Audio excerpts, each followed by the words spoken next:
धनबाद के बलियापुर की रहने वाली पूनम कुमारी मुर्गी पालन के क्षेत्र में एक नया मुकाम बना रही है। खुद आत्मनिर्भर बन रही है, साथ ही साथ जो आसपास की महिला है उनको भी आत्मनिर्भर बना रही है। पूनम जी हमारे साथ हैं, हम उनसे बातचीत करेंगे और जानने की कोशिश करेंगे कि कैसे दिमाग में इनका आइडिया आया कि मुर्गी पालन के क्षेत्र में करियर बनाया जा सकता है। साथ ही साथ ये भी जानने की कोशिश करेंगे कि किस तरह का अचीवमेंट इन्होंने प्राप्त किया है। पूनम जी बहुत बहुत स्वागत है आपका दी वॉइस ओवर में। जी, आप सभी का भी हमारे फार्म में बहुत बहुत स्वागत है। ये जो आपने शुरुआत की, कैसे दिमाग में आइडिया आया कि मुर्गी पालन के क्षेत्र में आप करियर बना सकती हैं? देखिए, तो सबसे पहले तो जब कोई घर में बैठते हैं तभी उसको दिमाग में आता है कि कुछ ना कुछ करना चाहिए। तो यही सब हमारे साथ भी चल रहा था। लॉकडाउन की वजह से मेरे हस्बैंड का जॉब छूट गया था और उस टाइम पे मतलब ऐसा कुछ नहीं था कि दिक्कत वगैरह, लेकिन फिर भी हम सोच रहे थे कि बैठे रहने से अच्छा है कुछ ना कुछ अपना किया जाए।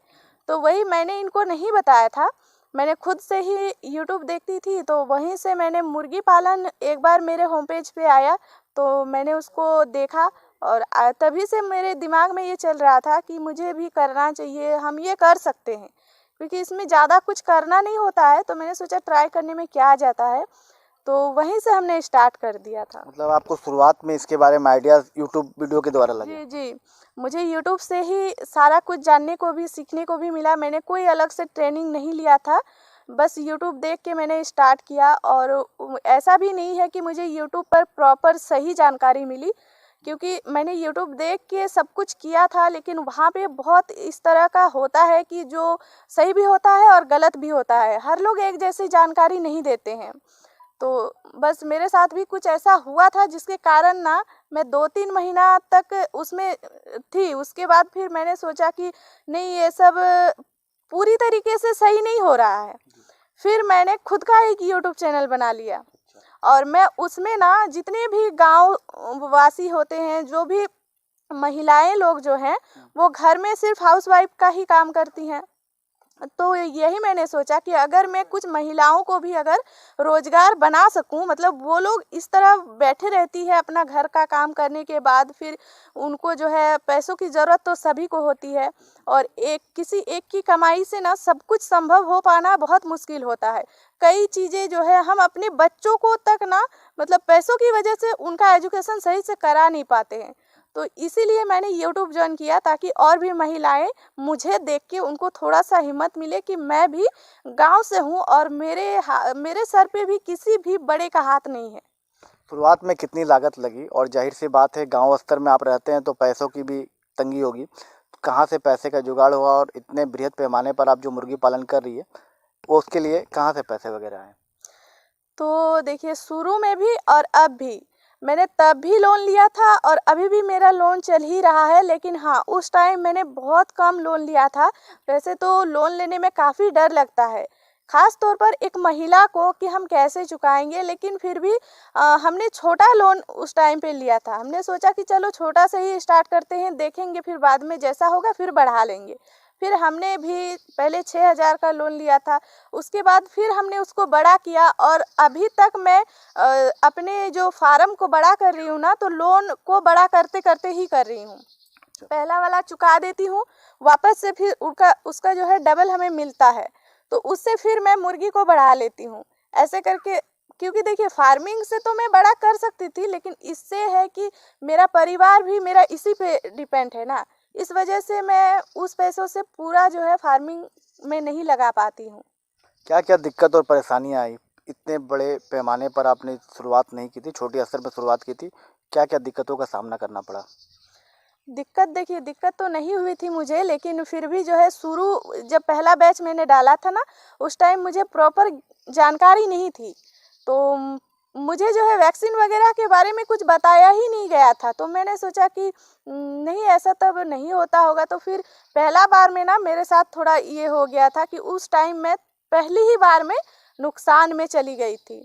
लेकिन जैसे जैसे मुझे पता चला, मैं एक फार्मर से टिकी नहीं रही, मैं दूसरे दूसरे फार्म में विजिट करने लगी। सारा आइडिया अब यूट्यूब से ही आता है? जी, यूट्यूब से ही आया था। उसके बाद कुछ मैंने खुद से दिमाग लगाया कि एक फार्मर से जुड़े रहेंगे तो हमें बाकियों के बारे में पता ही नहीं चलेगा कि सामने वाला हमारे साथ चीट कर रहा है या फिर सभी कोई अपना अपना फ़ायदा के बारे में सोचता है। तो इसीलिए मैंने और भी बहुत सारे फार्म विजिट कि वहाँ जाके पता किया तो मुझे पता चला कि नहीं, इसका जो है दवाई आता है, इसका वैक्सीन आता है, ये सब नहीं करने से बीमारी आती है, जिससे कि आपका फार्म पूरा साफ भी हो सकता है एक ही बार में, और फिर दवाई वगैरह से अच्छी ग्रोथ भी होती है। लेकिन उससे भी अच्छा जो है मैंने ये भी सीखा था कि कुछ चीज़ें हमारे गांव में होती है जो कि हम जिसका इस्तेमाल करके भी हम अपने मुर्गियों को अच्छा ग्रोथ दे सकते हैं बिना मेडिसिन के। लेकिन जो वैक्सीन वगैरह होता है वो हमें देना ही पड़ता है। अभी कौन सी नस्ल की आपकी मुर्गी है यहाँ पे, और कितना उसका खर्च आता है आपको, कॉस्टिंग कितने आती है? अभी तो देखिए, मैंने सोनाली मुर्गी से स्टार्ट किया था और मुझे सोनाली मुर्गी में ही बहुत अच्छा बेनिफिट हुआ। ये कहाँ का ब्रीड है सोनाली?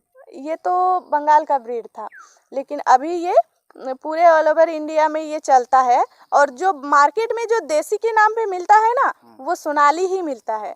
और इसका जो इसको एकदम चूजा से एक दिन से लेके इसको रेडी करने तक में 130 से 35 रुपया का खर्च आपको पड़ेगा।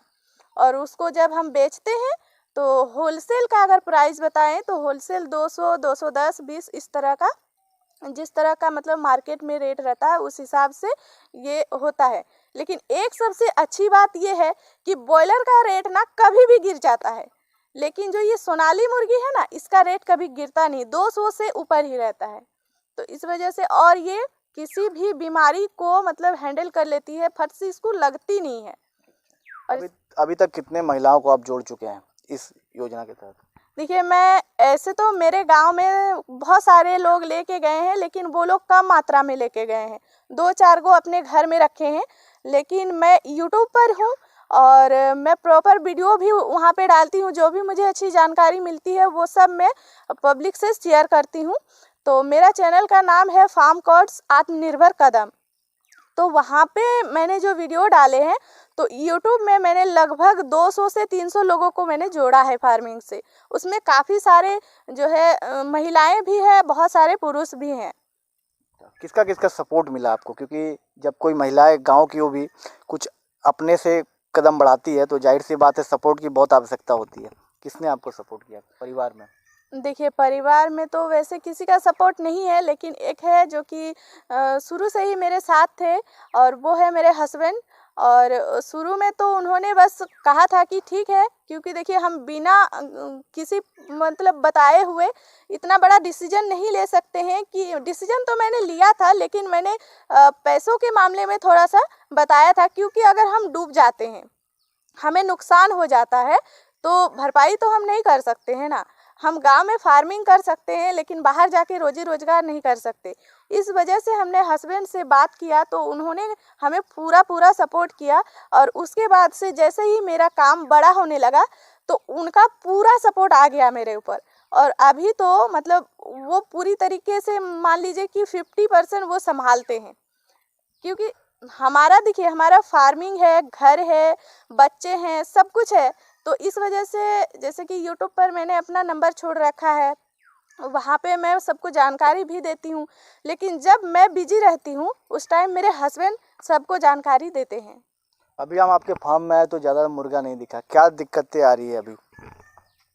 तो अभी जैसा कि बारिश का मौसम आ चुका है, और मैं अपने वीडियो में ना बहुत बार ये बता चुकी हूँ कि अभी कुछ ही दिन हुए हैं मेरे मुर्गे सेल हो गए हैं। और इसके बाद जैसे कि अभी सावन का महीना है, सामने हमारा नदी है, जिस वजह से यहाँ पे काफ़ी सारे पानी घुस जाते हैं। तो पानी घुसने की वजह से फिर बहुत दिनों तक, मतलब ये 20-25 दिन तक पानी इकट्ठा रह जाती है। तो उस टाइम पे ना हम मुर्गियों को, 1-2 मुर्गी तो है नहीं कि घर में रख लेंगे, मेरा 500-1000 मुर्गी एक साथ में रहते हैं। तो इतने सारे मुर्गियों को हम कहाँ लेके जाते, और हमारे पास अच्छी व्यवस्था है ही नहीं। मैंने कई बार कोशिश भी किया कि सरकार की तरफ से हमें कोई मदद मिल जाए, ताकि हमारा मुर्गी का जो शेड आता है, उनका फार्म आता है, वो मिल जाए। तो मतलब मैंने कोशिश की थी, लेकिन नहीं हो पाया। बहुत सारे लोग आए गए, लेकिन अभी तक हमें कोई हेल्प नहीं मिली है, और पता नहीं अभी कब तक मिलती है। अभी जो है मेरा जो है शेड की वजह से ही मेरा काम अभी रुका हुआ है। प्रशासन से क्या मांग करते हैं? क्योंकि जाहिर सी बात है, एक तो और हमारे प्रधानमंत्री जी कहते हैं कि आत्मनिर्भर भारत की बात, वहीं आप आत्मनिर्भर की ओर कदम बढ़ा रही है, लेकिन जाहिर सी बात है संसाधन का अभाव है, पैसों का अभाव है। प्रशासन से क्या मांग करते हैं? प्रशासन से हम यही मांग करते हैं कि वो मतलब हमें गांव से हैं और हम आगे जाना चाहते हैं तो हमारी मदद करे। हमें बहुत सारी दिक्कत होती है, जैसे कि हमें पैसों की भी दिक्कत होती है, साथ में हमारे पास ज़मीन है लेकिन हम बनवा नहीं पा रहे हैं शेड वगैरह, तो हम इसको काफ़ी बड़े स्तर में ले जाना चाहते हैं और हम चाहते हैं कि और भी लोग हमें देख करके जुड़े। तो इसके लिए हमें तो इसमें प्रॉपर रहना पड़ेगा ना। तो यही है कि देखिए अभी जैसे कि शेड के अभाव से मेरा काम रुक गया है, तो एक तरह समझ लीजिए हमारा रोजी रोजगार रुक गया है, क्योंकि मैं और मेरे हस्बैंड दोनों ही हम लोग फार्मिंग में ही है और अभी जैसे कि 1 महीना हो या 2 महीना हो हमारा काम तो रुक गया ना। तो इस वजह से अभी जब हम दोबारा से स्टार्ट करेंगे तो उस टाइम पे हमें फिर से दिक्कत होगी। आपकी तरह जो गृहिणियाँ हैं, घर में बस चौका बर्तन तक सीमित रहती है, उनको क्या संदेश देना चाहिए? उनको बस हम यही संदेश देना चाहते हैं कि देखो बहन, आप लोग, ऐसा नहीं है कि मैं घर का काम नहीं करती हूँ या फिर मेरे बच्चे नहीं हैं। मेरे भी 2 बच्चे हैं छोटे छोटे, एक बेटी है एक बेटा है, उनको मैं पढ़ाती भी हूँ, साथ में मेरा एक अच्छा खुशहाल परिवार भी है। तो सारा काम करते हुए मैं ये सब मैनेज करती हूँ। तो उन सबको मैं यही कहना चाहती हूँ कि खुद जो है अपना कदम आगे बढ़ाओ और कुछ करो। ऐसा नहीं है कि मेरा पति नहीं कमाता है तो फिर वो कमाते हैं तो हमें क्या ज़रूरत है। तो देखिए ज़रूरत ऐसी होती है ना कि कभी भी पूरी नहीं होती है। तो बस यही है कि अगर दोनों मिल के कमाओगे तो आगे आपको दिक्कत कम होगी और अपने भी कुछ सपने होते हैं जिनको कि हम पूरे कर सकते हैं। शुक्रिया हमसे बातचीत करने के लिए। तो ये पूनम जी थी जो धनबाद के बलियापुर की रहने वाली है और किस प्रकार से मुर्गी पालन के क्षेत्र में एक नया मुकाम बना रही है। सहयोगी धर्मेंद्र के साथ सुमित सिन्हा, दी voice over, Dhanbad. thevoiceover.in. Like, share, and subscribe. www.thevoiceover.in